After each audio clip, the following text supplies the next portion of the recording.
प्यारे बच्चों नमस्ते।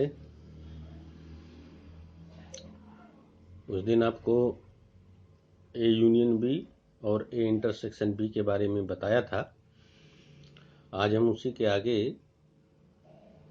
और अगला आर्टिकल पढ़ रहे हैं, समुच्चयों का अंतर। समुच्चय ए और बी का अंतर उन अवयवों का समुच्चय है जो ए में है किंतु बी में नहीं है, जबकि ए और बी को इसी क्रम में लिया जाता है।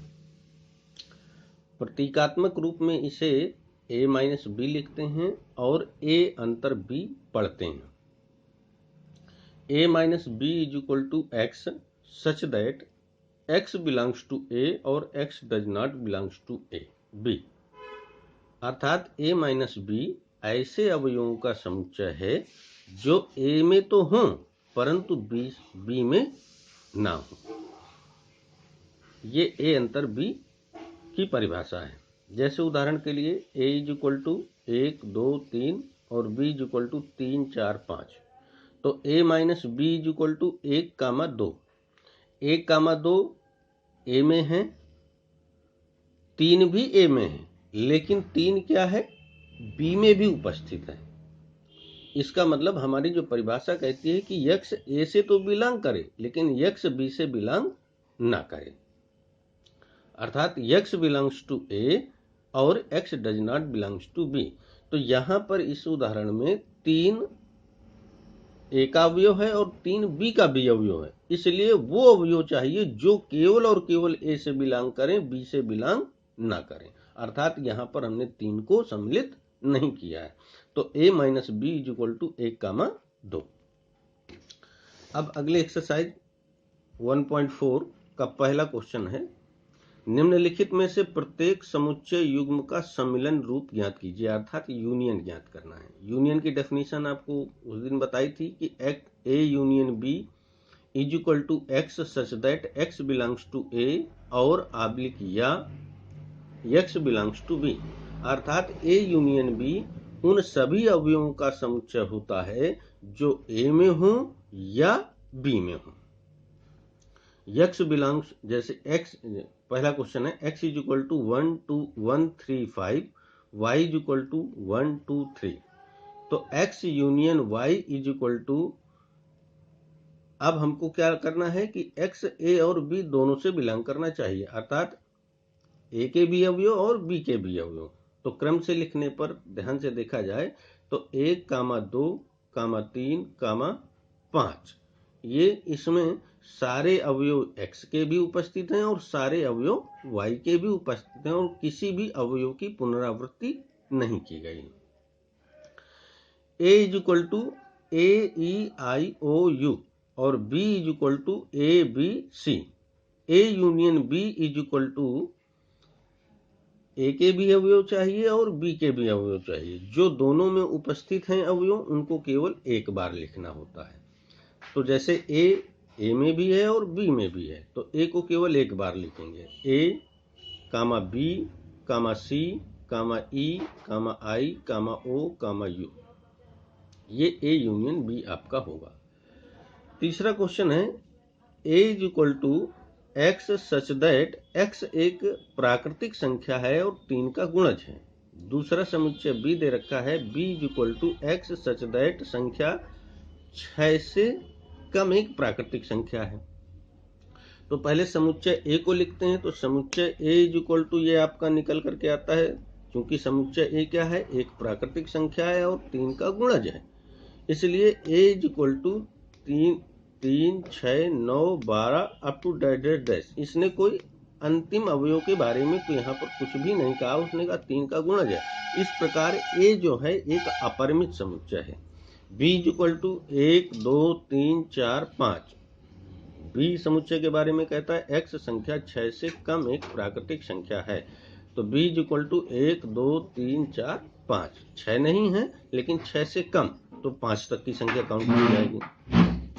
तो a union b is equal to, यहाँ से आपका मिलेगा a के भी अवयव शामिल हो और b के भी अवयव शामिल हो, तो पहले बी के अवयव शुरुआत से लिख देते हैं। 1 2 3 दोनों में शामिल है, 3 को एक बार लिखा।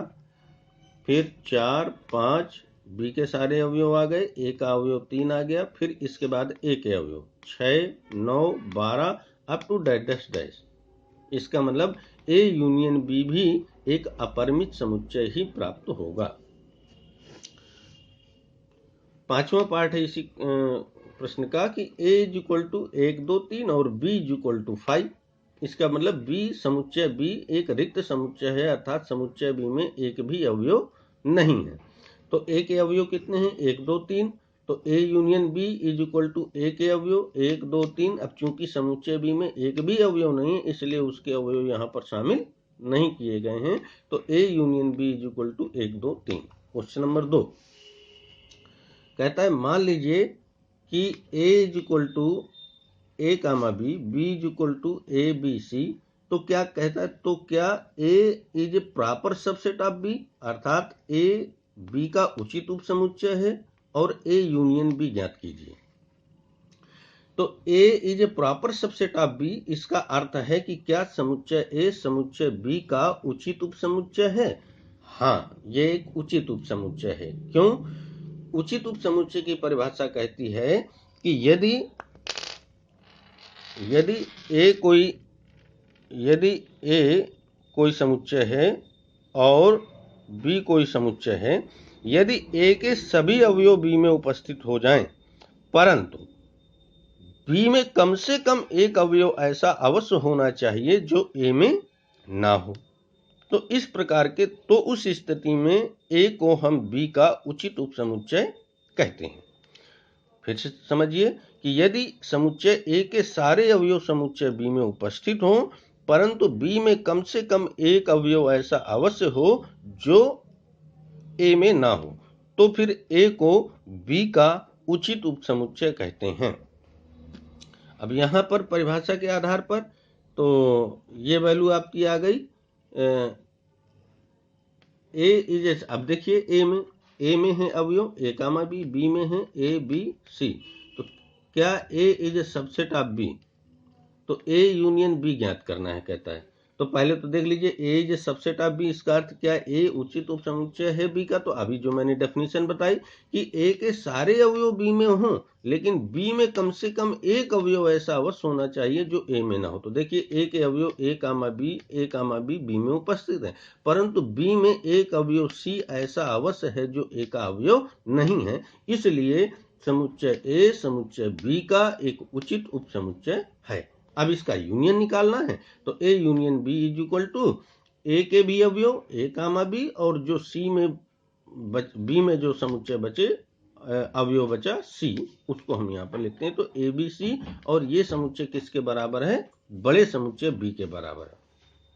अगर एक समुच्चय किसी दूसरे समुच्चय का उचित उपसमुच्चय हो जाए तो उनका यूनियन उस बड़े समुच्चय के ही बराबर आता है।